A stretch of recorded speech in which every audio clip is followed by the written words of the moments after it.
Welcome, Greek U Nation, to episode number 613 of the Fraternity Foodie Podcast. I'm your host, Dr. Mike Ayalon, CEO of Greek University. I'm a speaker and an author. Our sixth book just came out. It's called I'm So Beautiful, It's Ridiculous: Unleashing and Promoting Strength, Self-Worth, and Real Sisterhood. So go and pick up that book on Amazon or Barnes& and Noble today. We call these episodes the Fraternity Foodie Podcast because there is nothing like great food to bring college students together. Fun fact, forgiveness is always something that I have struggled with. But I've started to learn later in life that it's more about me healing when I am able to forgive. In essence, I should be doing that for me. It's not necessarily for them. And we'll talk a little bit more about that today. Our next guest is Melissa Jean Rod, but you can call her MJ. She is a writer, speaker, sunset chaser, and accidental detective of her own family tree. She helps women navigate the heartbreak of father wounds, the confusion of family secrets, and the questions of identity with honesty, hope, and a healthy dose of humor, of course. Her debut book is called The Daddy Files, and it tells the true story of what happened when she found out the man she thought was her father wasn't. It's part memoir, part mystery, and all about how God shows up in the middle of our mess. If you've ever felt left out, if you've ever felt let down, or like you're carrying questions that nobody is answering, she sees you. She's been there, and she wrote this story just for you. Welcome to the show, MJ. Hello, and thanks for having me. It is an absolute pleasure to have you on the show. I knew immediately when I met you and you started talking about this book, I'm like, oh man, this is going to be a huge hit on the Fraternity Foodie Podcast. So I'm super excited that you're with us today. I'm super So, excited. yeah, of course. So, MJ, your story in the Daddy Files really reads like a detective novel and also a little bit of a healing journey for you. Can you share what inspired you to finally write this book after living through so many twists and turns in your life? Sure. So, as I was going about living through it, I would share, and I was discovering more and more people. Mostly, I was sharing with women at first, and then I would share with men too, Mm. that they were walking through the same thing, and they were always so surprised to find out that they weren't the only one living it. And I was like, okay, there's something here. And to know that you're not alone in all the questions and all the identity crisis that you're going through and all the questions, all the angst and everything. It's healing. And to know that somebody else feels the same pain that you're feeling, it's big, Hmm. real big. Hmm. You know, the subtitle of your book is How I Survived the Secrets and Found the Truth That Heals. Was the biggest secret that your dad wasn't really your dad? Is that the biggest one you had to confront? And ultimately, how did that truth, finding out that he wasn't, how did that change your life? Yeah, it really was. So I did not grow up with my birth father to begin with. Hmm. Didn't find him. Well, I found him once when I was 18, talked on the phone for 3 hours, and then he pulled a disappearing act again. Oh. And with that, I had a relationship because of it. But then I found him again when I was 21, got to know him, and he died when I was 31. Oh. So I had 10 years with him building a relationship and finding out about him and finding out how I fit into his family and didn't. And then fast forward to when I was 45 and I was working on his mother's, well, his ancestry and his mother's family tree. And I couldn't find anything. So I thought I had her name wrong because she had actually been murdered 4 years before I was born. And I thought, okay, I've got something wrong.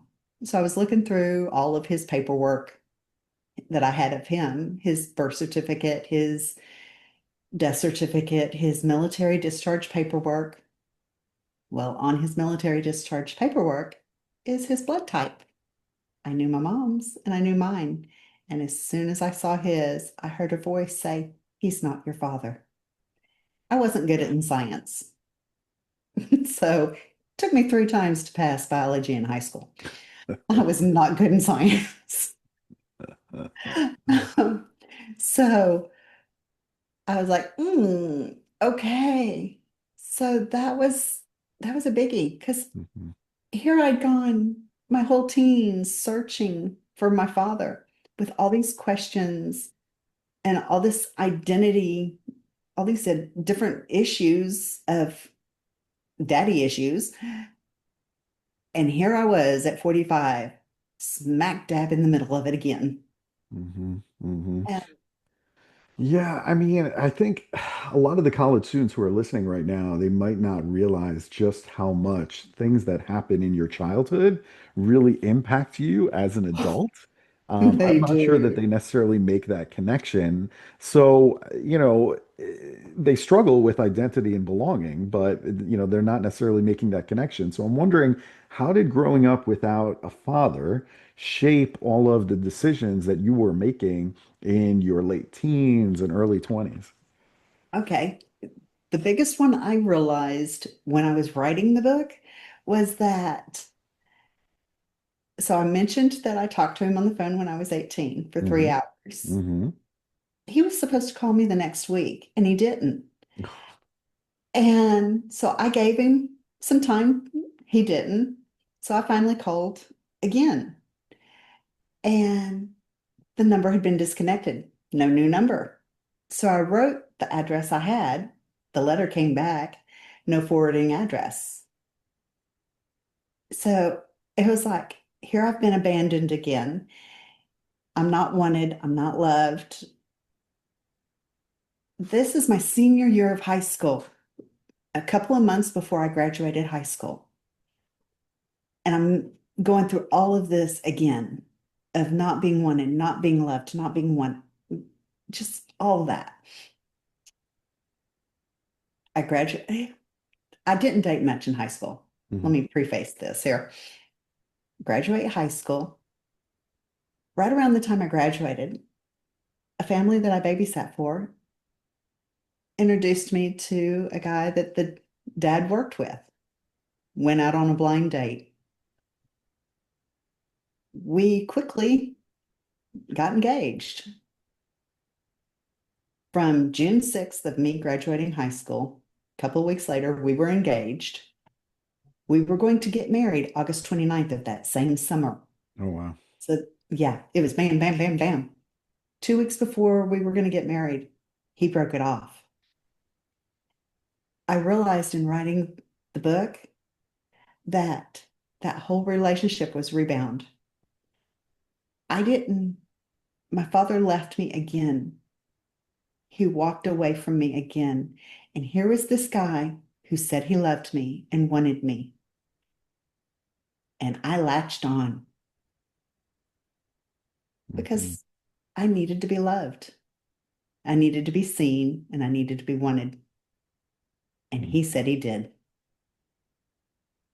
Yeah, that was exactly what you wanted to hear at that Yes, particular moment. That's what you exactly. desired the most, essentially, is just hearing Exactly. that. And you know what? You're definitely not alone. There are a lot of college students out there right now that come from broken families. Yeah. And I'm wondering how college students can start healing from the father wound if they've never had that relationship modeled in their lives ever. Yeah. It's ironically, I did have a dad growing up. I Mhm. did not appreciate him. My mom remarried when I was 10, or no, I was 8 when they were married. And he was wonderful, but I kept a wall up and I didn't let him in until I was 45 and found out that mom had lied about who my father was. Mhm. And also at that time, I found out he had known the whole time. My the dad who raised me, he knew the whole time that the one I believed wasn't. Mhm. Wow, that is just unbelievable.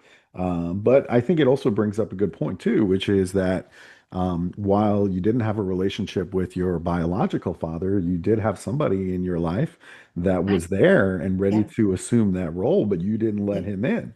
Um, Exactly. Right. And so I think that's another thing for us to pay attention to is, okay, you don't have a relationship with your biological father, but who is there that, can fill some of those pieces for you?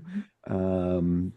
And who's willing to put in the work, right? Yeah, because there was actually a couple of men at my church too that Yeah. stepped up and were there. And there was one in particular that I called him Daddy, and Hmm. he was like a father. Sure. But Yeah. I think that is really important. And, I want to talk about forgiveness because you talk about it, power and misconceptions of forgiveness. What yeah, does real forgiveness look like to you, and how is that different from excusing somebody's bad behavior? right. So my mom lied my whole life. She told me one man was my father. Well, when I found out it wasn't, she doubled down and said I'd been switched at birth. She wasn't going to admit that he wasn't. So it was hard. It took a lot of work on my part. And there were days that I would think, okay, I've got this. I've forgiven her. 5 minutes later, I'd be angry again. I'd be so angry and so hurt. And I'd have to let it go again and for actively, consciously choose to forgive her. And it wasn't for her, it was for me. Hmm. Because if I didn't forgive her, it would have eaten me alive and I would have been an angry, bitter person. And I don't want to be an angry, bitter person. I like being happy and I like being friendly. And it's so it you consciously have to choose to forgive. And like you said, it's not excusing their behavior. Yes, I'm sure she had her reasons. It was the late 60s. She was probably ashamed of Hmm. how I was conceived. And like I told her, I don't care how I was conceived. I wouldn't be here without whatever happening. So I don't care. But yeah, Wow, that's a powerful story. And you described the journey as one where God never let go. So I'm wondering, considering that, how did your faith evolve throughout this process of uncovering all of these family secrets and facing betrayal? it's definitely become more solid, I guess, Hmm. is a good way to put it. Because I've been a Christian. I was saved when I was 12, 13. Hmm. But there have been times I've been closer to God than others because I'm not perfect. I've made decisions and I have gone way south of where I should have been. And then I'll realize that that's not the smartest and I'll meander back. But God never left. He was standing there the whole time saying, Hey, I'm here, Melissa. Come back. Hmm. I got you. And he was. And so there were times during all of this that I would literally stand in my kitchen and I would cry, scream, stomp my foot, and act like a little 2-year-old throwing a temper tantrum. And God was there and he held me and he got me through it. Mm, that's fantastic. Really, really good stuff. I love your sense of humor too. That's something that I really appreciate about you, and it does play a surprising role in your writing. Talk to us about how laughter helped you in this healing process, and why do you think it's so important in terms of overcoming trauma in your life? It I think it kind of goes along with the forgiveness because joy joy makes you lighter, for lack of a better description. Mm. And so when you're happy, it's bubbly and it's like a pressure release valve. And But if you're not happy and then everything's dark and gloomy and you just kind of,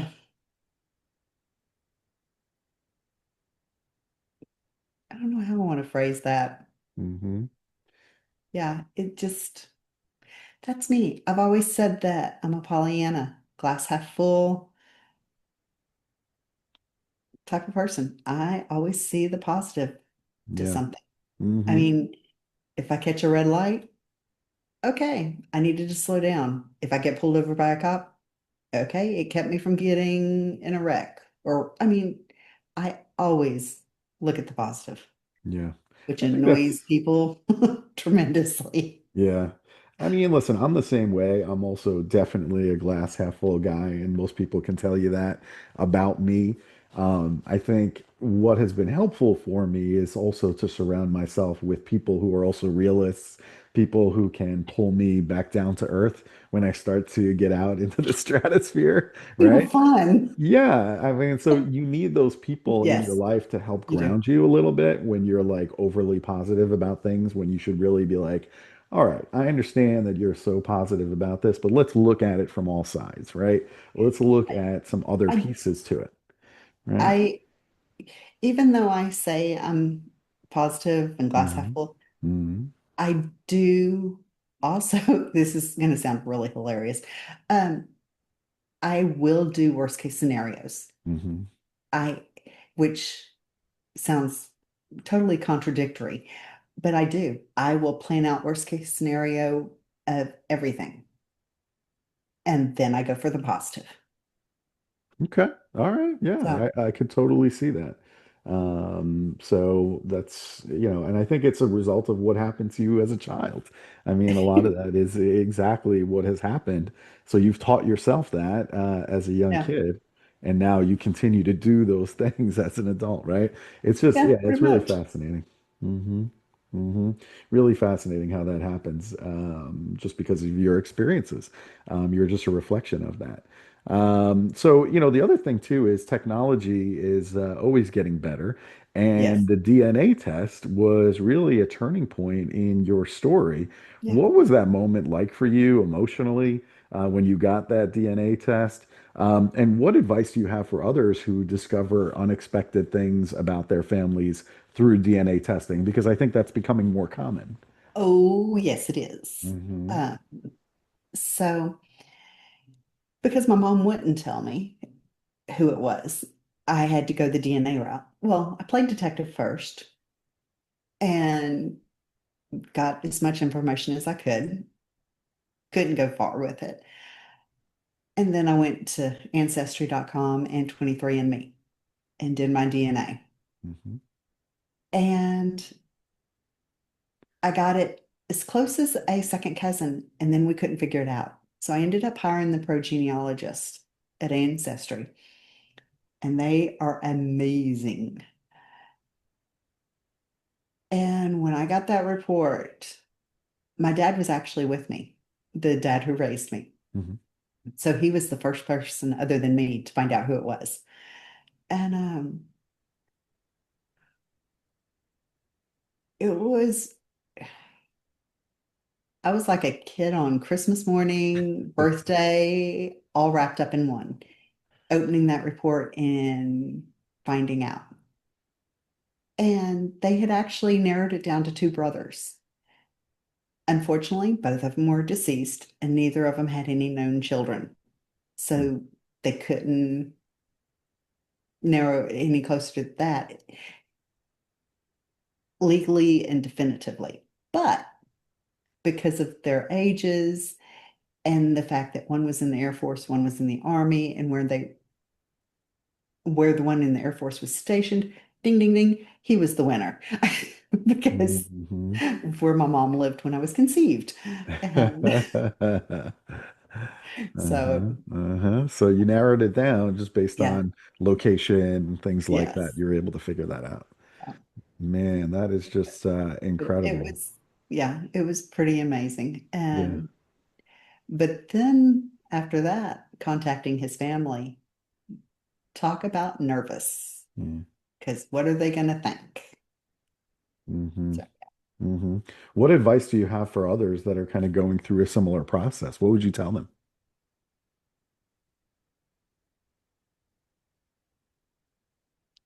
be cautious. I know that sounds crazy after all that I just said, but yes, my story turned out wonderful, but they don't all. And trust God because He won't steer you wrong. And yeah, that's pretty much the short and long of it. Yeah.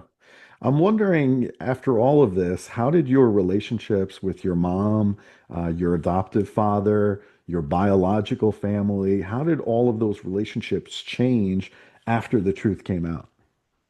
My mom and I went from being best friends to we didn't talk for a year. She wouldn't Hmm. answer my calls or my text messages or anything. She wouldn't Wow. look at me, nothing. Um, we're back to talking and we're not as close as we were, I don't think. But we're good. My dad and I are actually closer than we ever were.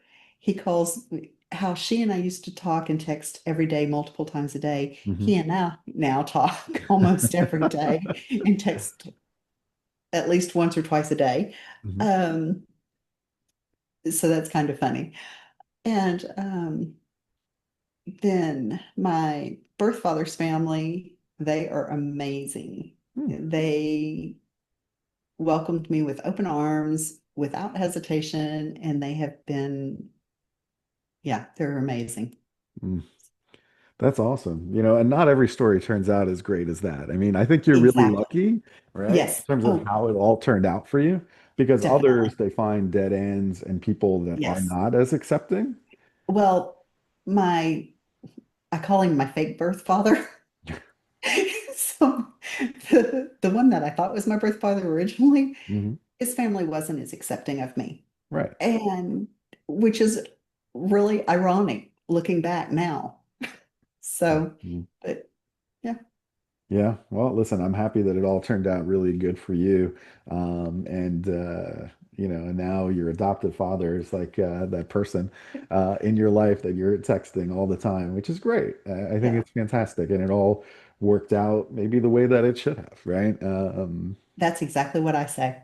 Yeah, It was meant to be the it way it was was. meant to be that way, Yeah. and it was hard for Now I you can to help see that. others. Yeah. And probably as a younger person that was harder for you to see. Yes. But now you're like, oh, of course it had to work out that way. It was just the Yeah. way that it was meant to be. So, Mhm. well, I'm happy that everything worked out for you and that you're doing great now.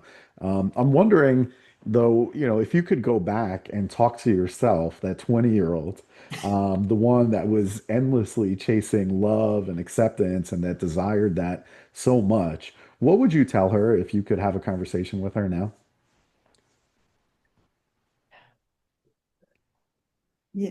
Honestly, I knew that question was coming Hmm. and I still don't have an answer. I honestly don't know what I would tell her because anything I can think to tell her would change so much in so many different ways. And honestly, don't know that I would change Yeah. because the good, the bad, and the ugly made me who I am. Hmm. Hmm. And I wouldn't have the life that I have. Right.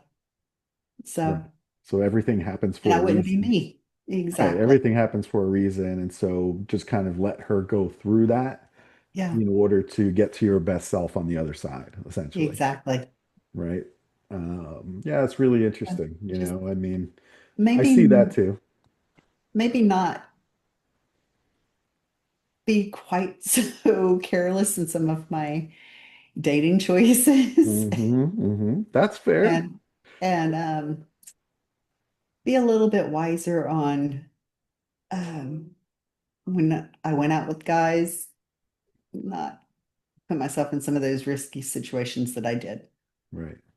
That's fair. So, I think those are all really good reflections, right? Things because that, honestly, yeah, some of those I might not, I probably shouldn't have lived through. right, So, right. Oh boy. Well, that's Yeah, good advice, and I'm happy that you're sharing that. I think it's good for people to reflect on and to share that with others, so that way maybe you can prevent other people from making some of those choices as well, right? And putting themselves in bad exactly. situations that they shouldn't, just because they were so desperately seeking that love and attention. Um, Exactly. that there's other ways to fill that, and other There people is. out Yes. there that were willing to step in and to Right. give you what you were seeking, but you wouldn't let them in. Like you did that. Yes. Exactly. So, Definitely. so I think all of those are really important lessons for our audience, right? Man, this has been really fun and really interesting getting to know you a little bit better after checking out your book. Where can listeners go in order to find your book and then connect with you online as well? Okay. So they can order it on Amazon. Of course, everything is on Everything's Amazon. on Amazon now. Yes. So, and then I've got a website, melissajeanrod.com, or on Facebook or Instagram. All of it's Melissa Jean Rod. Very easy. So So makes Melissa it Jean easy. Rod on Mhm. social media, go and check that out. You can go and check out the website and go and order her book today as well. It's called The Daddy Files. So go and check that out. And then the subtitle of the book is How I Survived the Secrets and Found the Truth That Heals. So really interesting book, and hopefully that's helpful for many of our college students that maybe are coming from broken families, are thinking about DNA testing and the whole thing. I think this is going to be quite an adventure for you to read MJ's book. So, MJ, thank you Oh, so much for sharing your story thanks with so us today. much. I appreciate it. Yes, you're It very was welcome. wonderful visiting with you again, Dr. Michael.